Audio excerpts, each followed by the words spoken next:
자, 오늘 에버튼 네. 그리고 램파드 감독에 대해서 이야기를 해볼 겁니다. 뭐 에버튼이 맨시티와 붙을 때 그 경기 이제 로드리 핸드볼 논란도 있었기 때문에 최근에 에버튼과 램파드를 한 번은 다룬 적은 있었는데 그 경기는 굉장히 잘했어요. 그러나 승점을 결국 1점도 따내지 못했고 최근에 굉장히 좋지 않습니다. 특히 이제 램파드 감독 때문에 네. 첼시 팬분들도 아마 주목을 좀 하실 것 같아요. 첼시의 푸른 심장 램파드 그럼요. 아닙니까? 그래서 프랭크 램파드라는 이 인물도 이제 지도자로 좀 성공을 해야 되는데 더비 카운티 때 가능성을 보였고 첼시 첫 시즌 때 가능성과 성과를 냈지만 두 번째 시즌 때 결국은 어려움을 겪으면서 경지를 맛봤고 이제 한계를 에버튼에 왔어요. 드러냈죠. 맞아요. 예. 그리고 에버튼에 왔기 때문에 많은 첼시 팬분들은 램파드라는 인물이 다시 에버튼에서 자리를 잡아서 프리미어리그 내에서 계속 머물 수 있는 감독이 되기를 크게 원하고 있을 겁니다. 하지만 지금 에버튼은 강등 위기에 있고요. 네. 램파드 감독 부임하고 분위기가 바뀌었다 보기는 어려움이 있죠.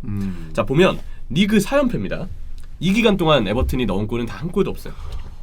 4연패 동안. 근데 그게 너무 문제인 게 저도 최근에 에버튼 경기를 보면은 히샬리송이 막 전방에서 막 움직이는데 슈팅도 없는 건 아닙니다만 제대로 맞는 슈팅, 뭔가 골문을 향해서 좀 강력하게 때린 슈팅 이런 게 진짜 없더라고요. 맞아요. 네. 그러다 보니까 에버튼이 최전방에서 굉장히 무기력하다. 칼버트 루인도 계속 경기를 좀 빠지는 일들이 잦아지고 있고 그러면서 에버튼은 화력이 좀 좋지 않다라는 걸 확인할 수 있고요.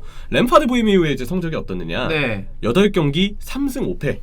예, 그 정도로 이 3승의 FA컵에서 2승이 포함되어 있어요. 그러니까 공식 경기 전체 8경기구나. 프리미어리그 6경기는 1승 5패로 유일한 승리는 리즈전 1경기뿐입니다. 리즈가 그 당시에는 진짜 뭐 에버튼도 안 좋습니다만은 리즈가 프리미어리그 20개 팀 중에서 가장 안 좋은 팀 중 하나였어요. 맞아요. 그때 예. 성적이 제일 안 좋았어요. 예. 비엘사 감독이 그래서 경질이 됐는데 예. 그러니까 에버튼이 이긴 것도 따지고 보면 리즈 분위기 안 좋은 거 하나 잡은 것 빼고는 없었다.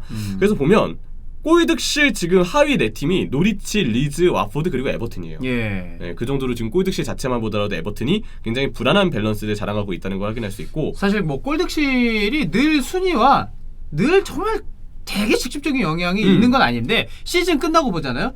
1위 팀이 골득실 플러스 마이너스 보면은 가장 높고 쭉쭉쭉 가다가 한 7, 8위 정도부터는 마진이 딱 0입니다. 그리고 그 밑으로는 다 마이너스인데 이 마이너스가 한 뭐 20, 30 이렇게 실점이 훨씬 많은 팀들은 강등을 할 수밖에 없어요. 맞아요. 네. 그리고 좀 불리하게 작용되는 것도 있고 결정적으로 에버튼이 램파드 감독 부임하고도 골득실은 점점 악화가 되고 있다는 거예요. 토트넘전에 0대5 대량 실점 그쵸. 뭐 이런 것들이 역시 해당이 되는데 자 10월 이후로 리그에서 단 2승뿐입니다. 10월이면은 10월, 11월, 12월, 1월, 2월 지금 3월 중순이에요. 그렇죠. 그 기간 동안 아스날 한 번 잡았고요. 예. 리즈 한 번 잡은 거.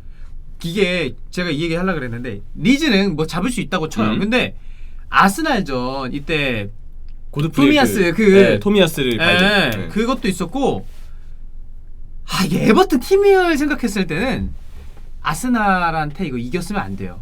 그러면 그때 베니테즈. 그쵸. 그렇지, 그때 그렇지. 오히려 베니테즈가 빠르게 나가고 뭘 결과론적으로 램파드가 와서도 지금 성적이 안 좋긴 합니다만 그때 베니테즈가 아스날한테 져가지고 좀 일찍 나갔잖아요. 류카디뉴 있었죠. 그렇죠. 네. 맞죠. 이게 맞는 것 같아요. 결과론적으로 아스날한테 이긴 건 진 거나 다름없다. 진 거나 다름없어요. 네, 왜냐 맞아요. 그 맨유가 3대 0으로 그 당시 11월에 토트넘을 이기고 그치. 네, 토트넘이 그때 콘테를 선임하고 그러게요. 맨유가 솔샤르를 계속 연임시켰다가 오히려 이후에 좀 승점을 드랍했던 것처럼 맨유가 이긴 게 아니다. 이때 에버튼이 이긴 게 아니다. 이렇게 표현을 해도 괜찮을 것 같습니다.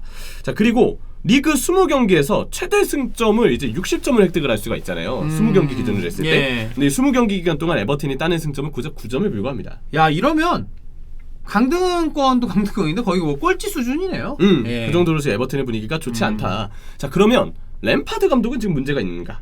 문제가 있습니다.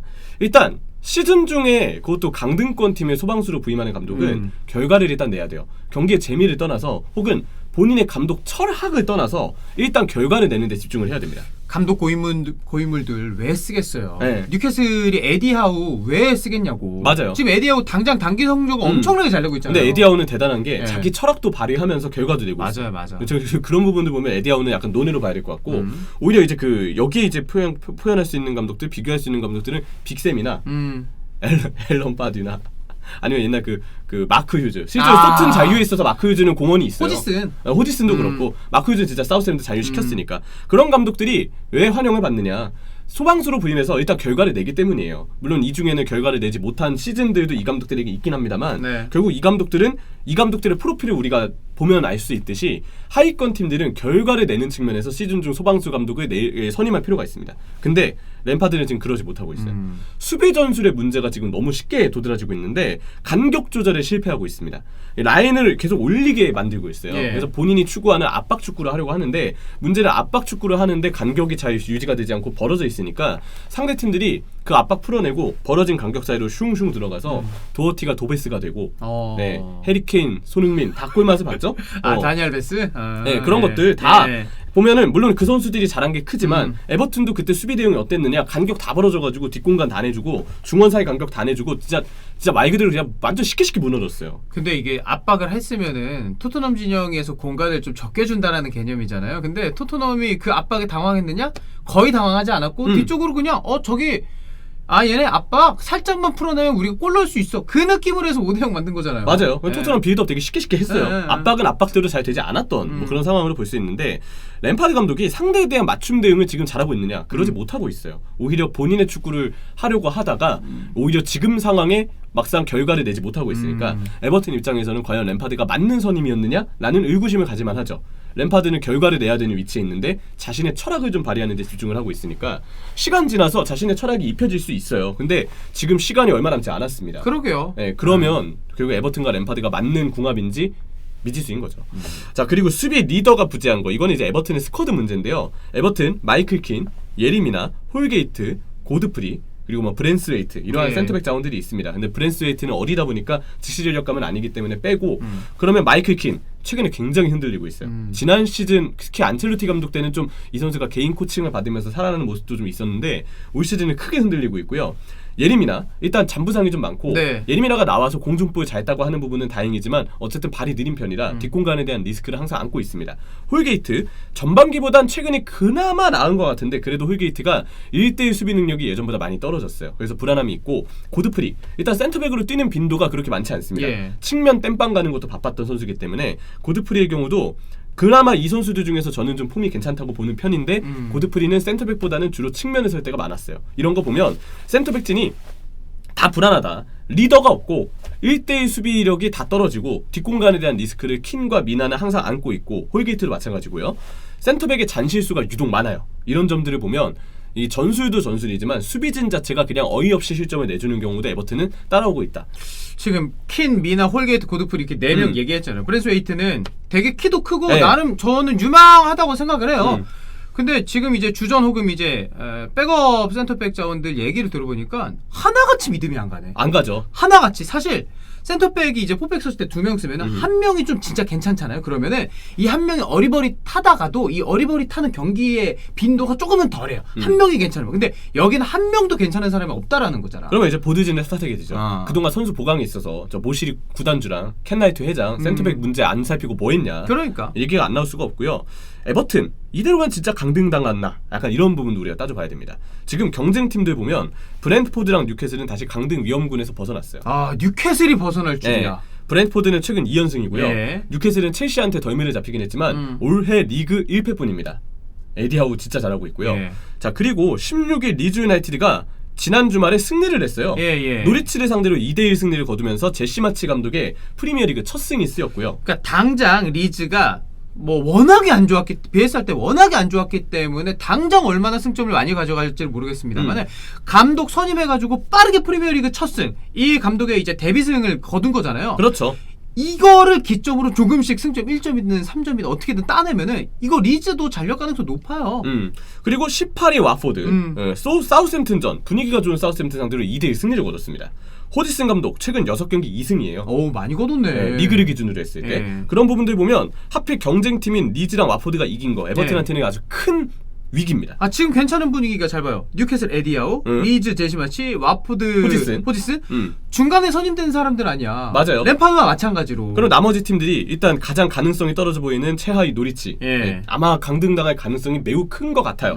번니 좀 올라오나 싶었는데 어쨌든 떨어지고 있습니다. 3연패죠. 그럼 션다이치의 번니도 마찬가지. 근데 와포드랑 리즈가 이대로 계속 분위기 좋게 유지하잖아요. 그럼 나머지 한 팀 자리가 에버튼이에요. 그러니까 에버튼이 지금 위험하다고 볼 수밖에 없는 상황인 거죠. 사실 승점 차도 얼마 안 나요. 지금 에버튼이 22점이고 와포드도 22점인데 이제 득실에서는 와포드가 워낙 실점을 많이 했어서 좀 차이가 있고. 자, 에버튼이 프리미어리그에서 강등된 적이 없는 6팀 중에 하나입니다. 그렇죠. 맨유, 에버튼, 리버풀, 첼시, 아스날, 토트넘 이렇게 6팀이 프리미어리그에서 단 한 번도 강등된 적이 없는데 위기에 처해 있고요. 에버튼이 만약 강등을 당한다면 1951년 이후로 첫 1부 리그 강등의 위기에 놓여 있습니다. 지금 51년이고 올해가 2022년이면 대충 해산해도 한 72, 3년 아니야. 그렇죠. 야, 이 동안 계속 1부 리그였는데 이번에 지금은 정말 엄청난 위기라는 거 아닙니까? 이거 네. 에버튼 지역 팬들이 얼마나 지금 화가 나 있을까. 네. 지금 68시즌 연속으로 1부 리그에 잔류하고 있어요. 이것도 순위를 보면 잉글랜드 축구 클럽팀 모든 축구 클럽팀들 중에 지금 1부 리그에 연속으로 잔류하고 있는 시기를 보잖아요. 그럼 아스날은 103시즌 연속으로 잔류 중이고요. 예. 에버튼은 68시즌 연속 잔류. 그게 2위. 2등. 예. 리버풀은 60시즌 연속 잔류. 맨유는 47시즌 연속 잔류. 토트넘은 44시즌 연속 잔류입니다. 에버튼이 여기 2위에 속해 있는데 69시즌 만에 강등당한 위기에 처해 있는 거죠. 그러게요. 자, 그리고 잉글랜드의 모든 축구 클럽을 기준으로 했을 때 1부 리그에 머물렀던 시즌이 가장 긴 팀, 가장 오랜 팀은 에버튼입니다. 에버튼이 1부 리그에 머물렀던 시즌이 119시즌으로 이번 시즌이 지금 119번째 시즌인 거예요. 예. 근데 이렇게 1부 리그에 오래 머물렀던 팀이 올 시즌 강등 위기에 처해 있고요. 예. 이후 팀들은 뭐 빌라, 리버풀, 아스날, 맨유가 있다고 합니다. 지금 향후 일정 에버튼이 좋지가 않아요. 향후 일정 보면 뉴캐슬. 아이고야, 뉴캐슬 좋아. 네. 첼시한테 지긴 했지만 그 경기도 주전 선수들 좀 많이 빼고 부상자도 있는데도 불구하고 뉴캐슬이 진짜 잘했어요. 분위기 좋은 뉴캐슬이 일단 있고요. 예. 그리고 웨스트햄, 맨유, 리버풀, 첼시. 이거 4위권 팀들 아닙니까? 예. 네, 4위권 팀들 그리고 상위권 3위 첼시, 뭐 레스터까지는 빼고 그렇게 봤을 때 웨스트햄, 맨유, 우승 경쟁에 있는 리버풀, 예. 그리고 3위 위치에 있는 첼시 이 팀들 연속으로 만나는 거 지금 굉장히 까다로운 상황입니다. 예. 그리고 레스터, 아스날, 브렌트포드. 아스날이랑 브렌트포드도 지금 에버튼한테는 뭐 아스날에 당연히 강팀이니까 에버튼이 그 브렌트포드도 못 잡을 가능성 높아요. 지금 맞아요. 경기력으로 봐서. 물론 이제 램파드 감독이 FA컵 브렌트포드전을 승리했기 때문에 예. 그건 좀 기대해 볼 만하지만 브렌트포드가 다시 올라오고 있어서 현재로서는 경기력이 좀 떨어질 수밖에 없습니다.